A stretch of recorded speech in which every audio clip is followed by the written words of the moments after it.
নদিয়ার হরিণঘাটা থানার sub inspector তারিফ আজিজকে 2025 সালের পুলিশ সাহসিকতা পুরস্কার এর অধীনে শ্রেষ্ঠ শিশুবান্ধব পুলিশকর্মী সম্মানে ভূষিত করল পশ্চিমবঙ্গ শিশু অধিকার সুরক্ষা কমিশন WBCPCR।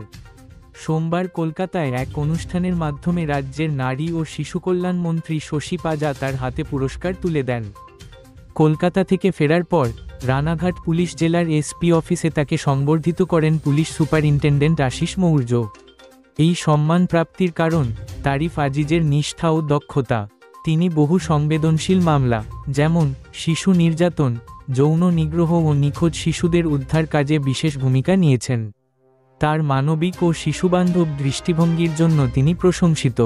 তার উল্লেখযোগ্য কৃতিত্বের মধ্যে রয়েছে বাংলাদেশের এক নাবালিকা উদ্ধার, একটি 50 মামলায় দোষীদের শাস্তি নিশ্চিত করা এবং আদালতে যৌন নিগ্রহ সংক্রান্ত মামলাগুলির দ্রুত বিচার নিশ্চিত করা। সহকর্মীরা তাকে সাহসী, পরিশ্রমী ও দায়বদ্ধ বলে অভিহিত করেছেন।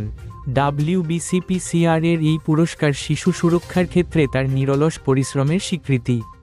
এই সম্মাননা প্রাপ্তির মাধ্যমে SI তারিফ আজিজ আগামী দিনে আরও নিষ্ঠার সাথে সমাজসেবায় মনোনিবেশ করবেন বলে আশা করা হচ্ছে।